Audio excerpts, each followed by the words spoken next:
Kung meron po kayong kakilala o merong magkakilala na madalang pong magkita, once po na sila nagkita, occasional or casual, ang una po nilang salita na maririnig mo sa bawat isa, kumusta na? Anong balita? Tama po ba? Bibihira na hindi po ninyo maririnig yung ganong klaseng pangungusap. Kumusta na? Ano balita? Ano latest? Pero bibihira po ninyo na maririnig na dun sa kanilang kamustahan ay mababanggit ang Diyos. Bibihira.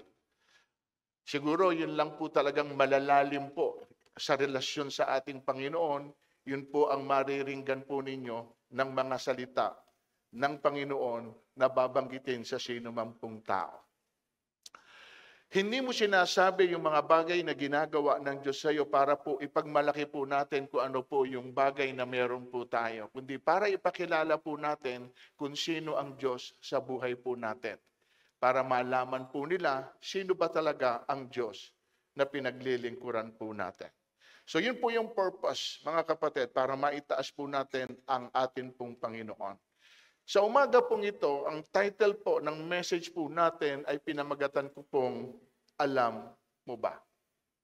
Kasi kung hindi nyo po alam, ipapaalam ko po sa inyo.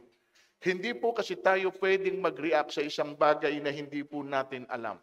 Dahil hindi po tayo pwedeng husgahan ng Diyos sa isang bagay din na hindi rin niya ipinaalam o hindi rin natin po alam. Okay?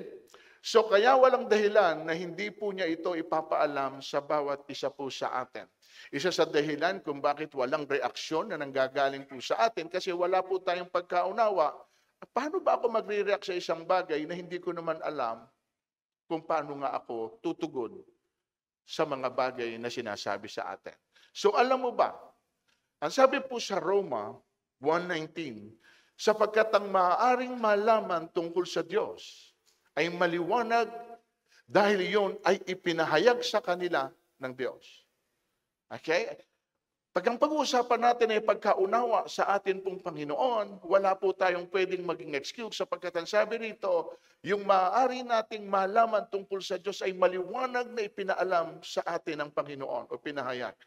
Mula pa nung likhain ng Diyos ang sanlibutan, ang kanyang likas na hindi nakikita, ang kanyang kapangyarihan, walang hanggan, at ang kanyang pagka-Diyos ay maliwanag na inihahayag ng kanyang mga gawa. Kaya't wala po tayong pwedeng gamiting anumang excuse o dahilan. Nasasabihin natin sa huli, kapag tayo nasa harapan ng Panginoon na tinuhusgahan at ang sasabihin natin, Lord, wala po akong nalaman. Wala pong nagbalita sa akin ng bagay na gusto mo na ipaalam sa akin. So hindi natin pwedeng gamitin yon as an excuse. Kaya ngayon pong umaga, ito po yung gusto kong dalhin sa inyo. Alam mo ba? Kasi kung hindi mo alam, ipapaalam ko. Alam mo ba kung sino ang Diyos?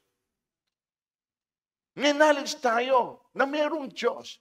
Pero yung deeper na pagkaunawa natin who He is, hindi po ganon. Kaya nga hindi tayo nagre-react ng tama ayon po sa pagkakilala natin sa ating Panginoon. Kasi hindi po dapat ito ang normal na reaksyon kung malinaw po sa atin kung sino talaga ang Diyos sa buhay po natin. Kanina lang po sa worship natin, ramdam na ramdam ko Hirap din sa pagpalakpak lang sa kaluwalhatian ng Diyos, hindi po magawa ng marami. Ba't hindi po sila makatugon? Hindi po dahil hindi nila alam kung paano pumalakpak. Hindi po nila alam kung paano magre-respond saan. Kung sino yung kanilang pinapalakpakan. Amen po. At kapag unti-unti niyong naunawaan kung sino ba siya sa buhay natin, palagay ko higit sa ginagawa niyo ngayon ay gagawin po natin.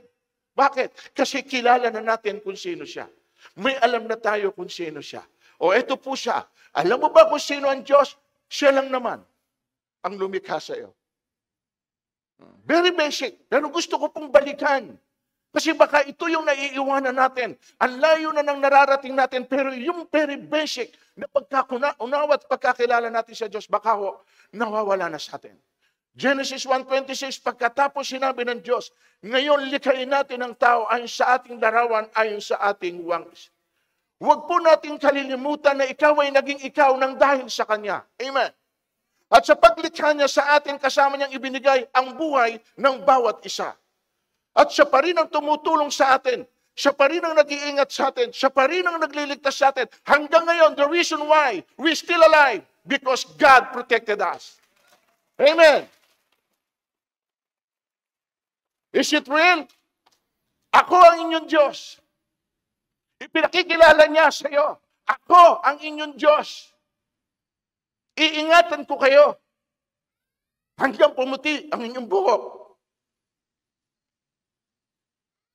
At tumanda. Kayo'y nilikha ko.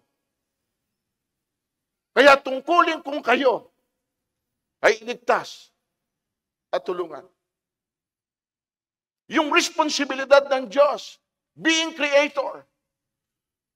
Sabi niya rito, tungkulin ko na ingatan kayo. Tungkulin ko na iligtas kayo. Tungkulin ko na tulungan kayo sapagkat nilikha ko kayo. Yung tungkulin ng Diyos, mga kapatid, para sa atin, unquestionable. Kasi patuloy po niya itong ginagawa sa atin. Ang question po rito, yung tungkulin mo sa Diyos, paano ka tumutugon? Amen po ba, mga kapatid? Hindi lamang po siya lumikha sa atin. Ito po mas matindi. Siya rin yung namatay. Roma 5:8, ngunit ipinadama ng Diyos ang kanyang pag-ibig sa atin. Kailan? Nung mamatay si Kristo para sa atin, nung tayo makasalanan pa. Nang mamatay si Kristo para sa atin, wala bang halaga ito sa inyo at sa akin, yung ginawa niya? Yung namatay siya na tayo ang dahilan. Yung namatay siya para lang huwag tayong maparusahan. Yung sa lahat ng umako ng kasalanan mo at kasalanan ko para lamang tayong lahat ay maabsuelto. Maliit lang ba ito sa iyo? Kaya mo bang mamatay para sa ibang tao na hindi mo kaano-ano, pero minahal mo at iniligtas mo, pero siyang nanakit at siyang nagsanhi ng kamatayan mo? Kaya mo? Kaya mong mahalin? Pero si Jesus ginawa ito sa atin. Amen? Jesus did for you and for me. Ngayon, ano yung pwede nating ibalik sa Kanya? Bilang pasasalamat o bilang pagtanaw ng utang na loob? Ano? May alam ka ba na paraan para po natin masuklian kung malinaw na sa iyo yung bagay na ginawa niya? Amen ba, mga kapatid? Kasi ang tao raw nagpapasalamat at tumatanaw ng utang na loob ay yung taong pinapahalagahan niya, yung ginawang mabuti ng tao sa kanya, sino man sila. Tama po ba? At para magawa po natin ito, dapat tinatanong natin sa sarili natin, bilang ganti doon sa mga taong pinagkakautangan natin, ano kaya ang gusto niya? Ano kaya hinahanap niya? Ano kaya yung pwede kong gawin para sa kanya kahit papano ay maramdaman din niya na hindi ko binabaliwala yung bagay na ginawa niya para sa akin? Di ba minsan nag-iisip tayo ng ganun eh? Tama po ba? Gusto natin samaw magbalik doon sa mga tao na nagbigay sa atin ng pabor. Hindi ko alam sa inyo, pero ako mga kapatid, sa mga tao na halos nararamdaman ko na nariyan para sa akin, madalas nag-iisip ako at sinasabi ko sa sarili ko, Lord, paano ko kaya makibabalik yung pabor na ibinibigay nila minsan sa akin? In what way, Lord? Bigyan mo nga ako, Panginoon, ng pagkaunawa sa bagay na ito. Kasi napakasarap din kahit papano na maiparamdam mo din sa kanila. Hindi lang yung parang one way na ikaw lang ang lagi pong nabibigyan ng pabor. Pero mas maganda rin kahit papano kung sino man yung mga taong ito, nararamdaman din nila na hindi mo binabaliwala yung bagay na ginagawa nila sa iyo. Are you with me, church? So alam mo ba, pangalawa, alam mo ba kung ano gusto niya? Kasi kung hindi mo alam kung ano gusto niya, hindi mo magagawa yung bagay na ine-expect niya. Ito pala gusto niya. O ngayon, kung hindi nga natin alam, ipapaalam ko sa inyo, ang gusto po niya, ito, ang pagsunod, hindi po ang handog.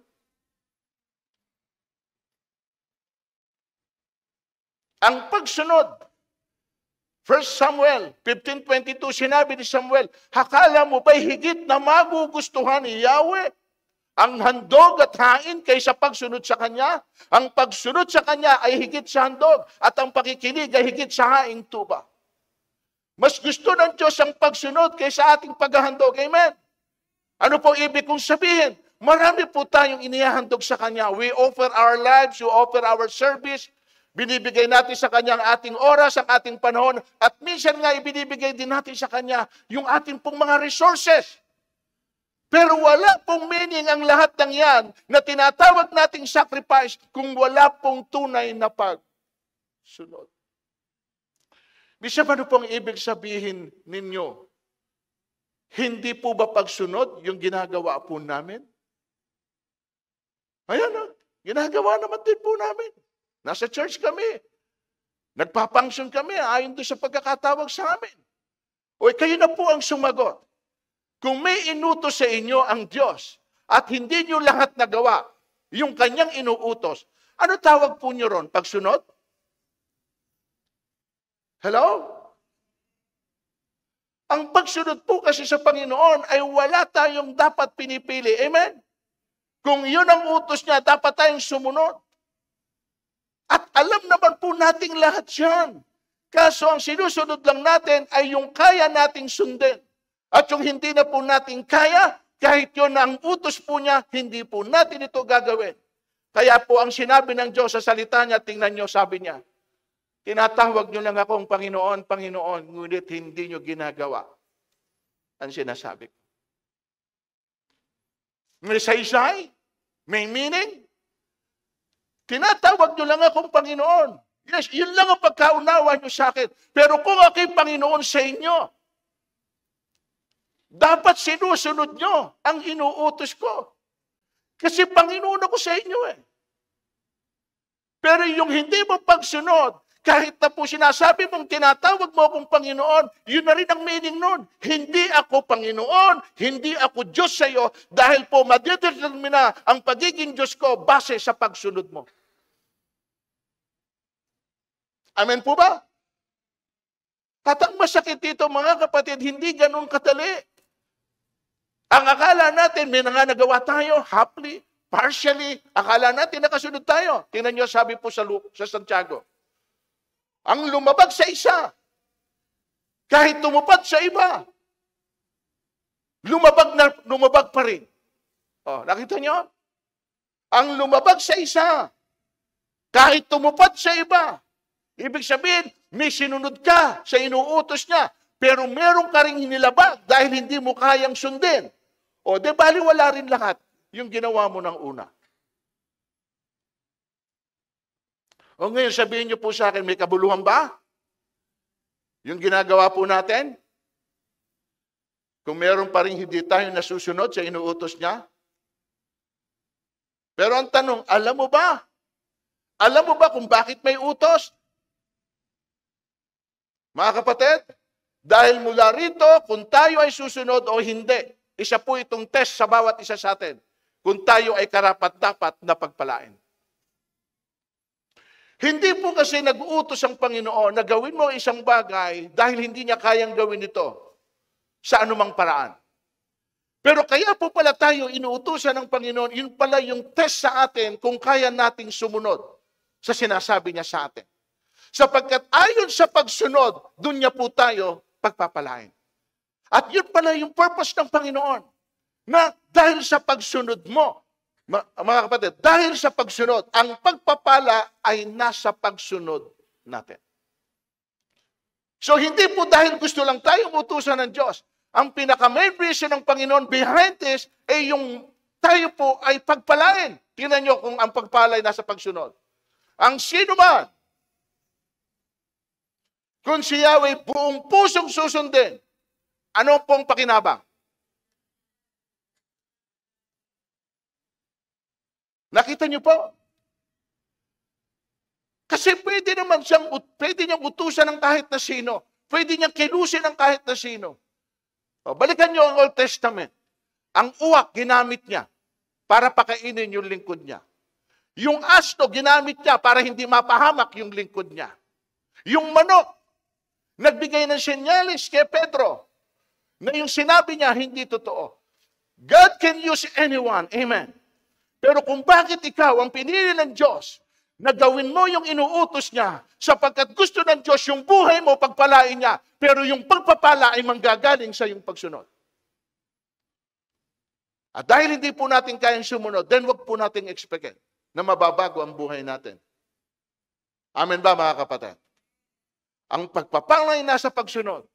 Kung susundin lamang si Yahweh na inyong Diyos at tutuparin ang kanyang mga utos, gagawin niya kayong pinakadakila sa lahat ng mga bansa sa balat ng lupa.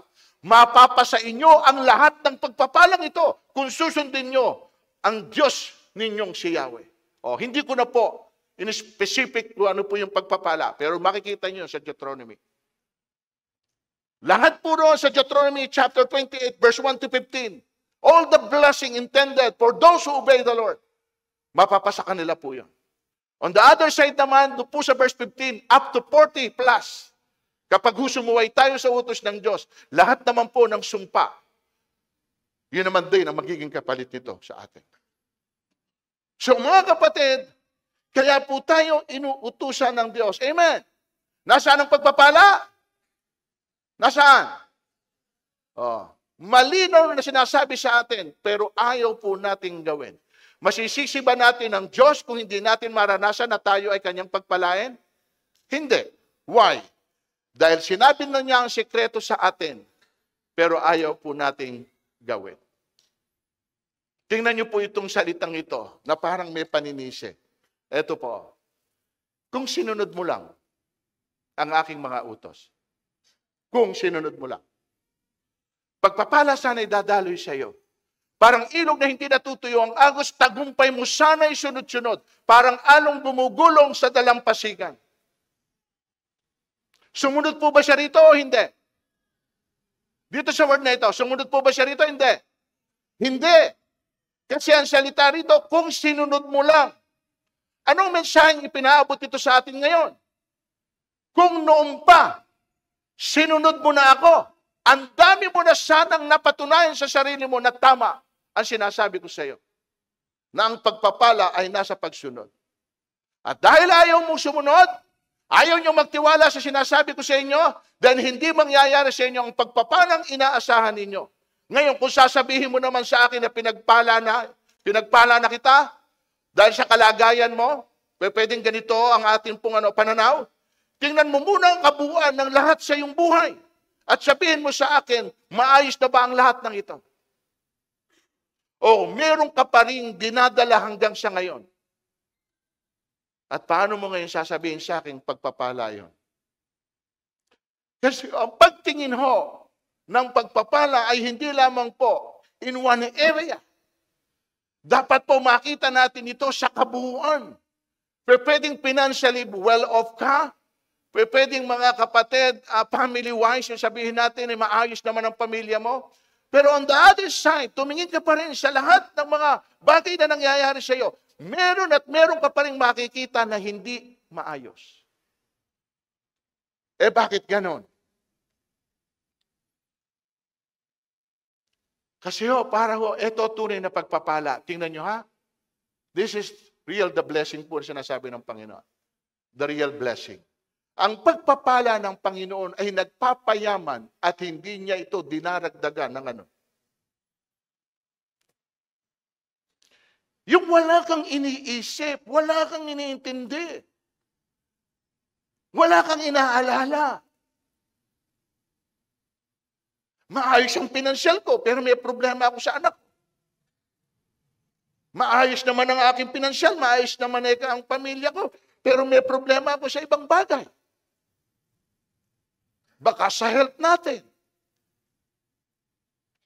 Relational, emotional, physical. Napakarami mga kapatid na pwede nating tingnan doon sa anggulo na yon.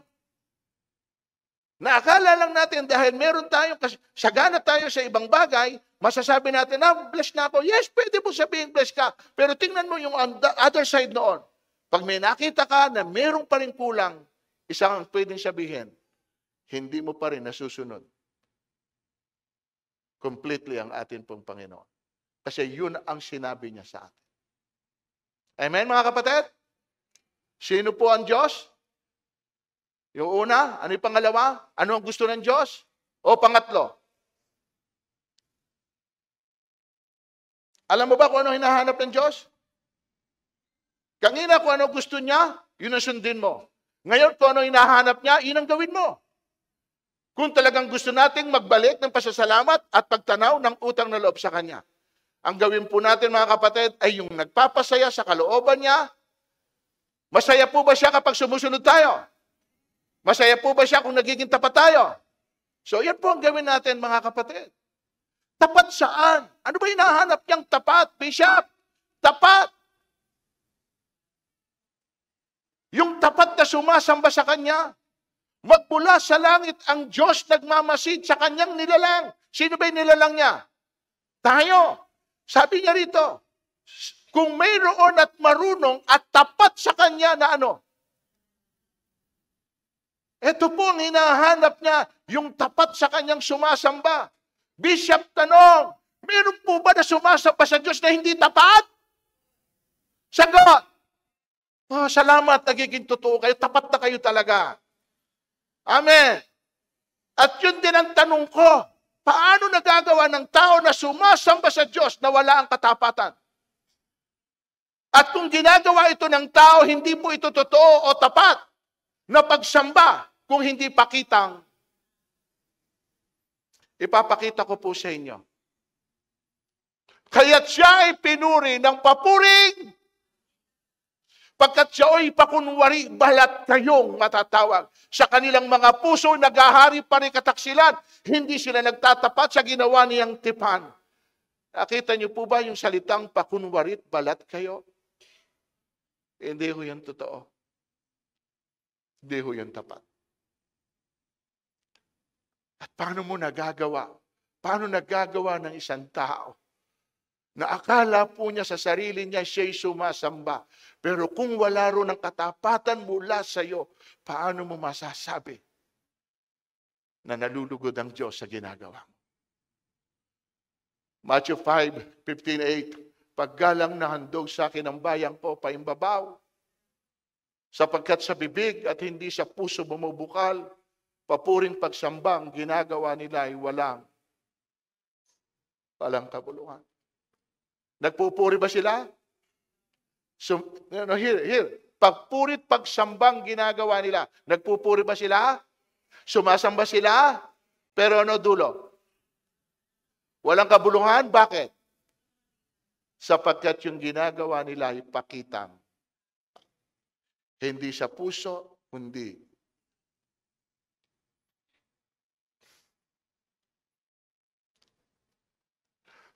hindi mo alam kung sino ang Diyos. Dahil kung alam natin kung sino siya, kung ano ang ginawa niya para sa atin, hindi ganyan ang manner ng pagtugon natin sa Kanya. Mas higit po dyan dapat. Kung naibigay niya ang lahat para sa iyo, sana ganun ka rin. Kaya mo rin ibigay ang lahat para din sa Kanya. Pero hindi po ganyan ang nature natin. Amen ba? So kung wala po ang katapatan din, lahat ng ginagawa nating pagsamba, walang kabuluhan. Lahat po ng yan, paimbabaw lamang. Mga kapatid. So tapat na pagsamba. Ano pa? Yung tapat na tumatawag sa Kanya. Siya'y nakikinig at handang tumulong sa lahat ng tao. Sa sino mang tao nang pagtawag sa Kanya ay tapat at siya'y nakikinig, siya'y handang tumulong. Kanino? Kanino siya handang makinig at tumulong? Sa lahat ba ng tao? Lahat ng tao na ano? Na tapat at? Alam po ninyo ang mensahe nito sa akin? Ito po ang mensahe nito sa akin. Sabi niya, nakikinig siya, tumutulong siya sa mga tao na tumatawag sa kanyang tapat at totoo. Okay. Ito po ang mensahe nito sa akin. Kung totoo ka, totoo rin ang Diyos sa iyo. Tama. Kung hindi ka tapat at totoo, then paano magiging tapat at totoo ang Diyos sa iyo? Tama? Kasi kung ano ka eh. O ngayon, pwedeng ma-misinterpret nyo ako kasi meron po kasi rito nakasulat eh. Eh ano ngayon kung hindi kayo tapat? Mawawala ba katapatan ng Diyos? Hindi. Mananatiling tapat ang Panginoon no matter what. Totoo po ito. Dahil ang Diyos ay tapat, ang Diyos ay totoo. Pero kayo na rin po ang sumagot. Kung hindi totoo ang pagtawag mo sa Kanya, ano sa tingin mo? Sasagutin ka niya? Ha? Hindi. Kung hindi ka totoo ng pagtawag mo sa Kanya, ano sa tingin mo? Again, ulitin ka. Sasagutin ka niya? Hindi.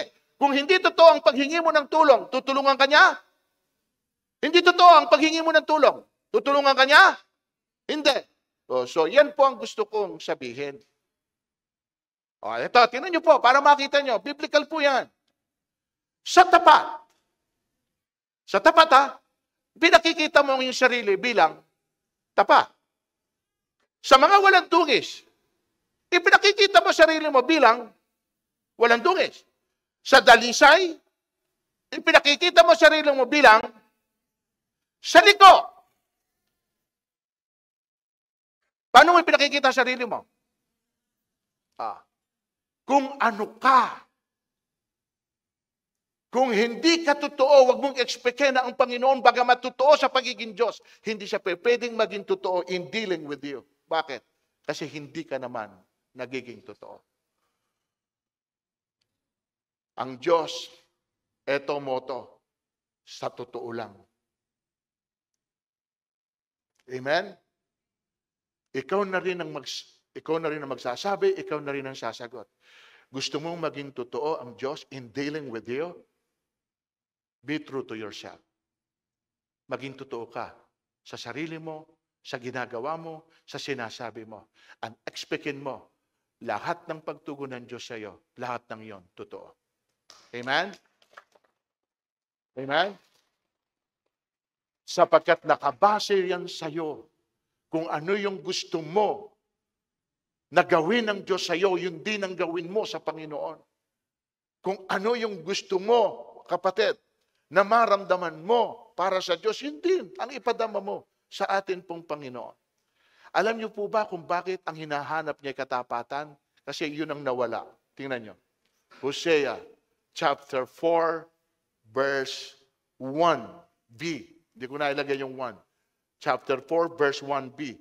Sa lupang ito ay walang katapatan. Walang pagkabag, wala nang pagkakilala sa Diyos. Wala nang katapatan. Nakita nyo?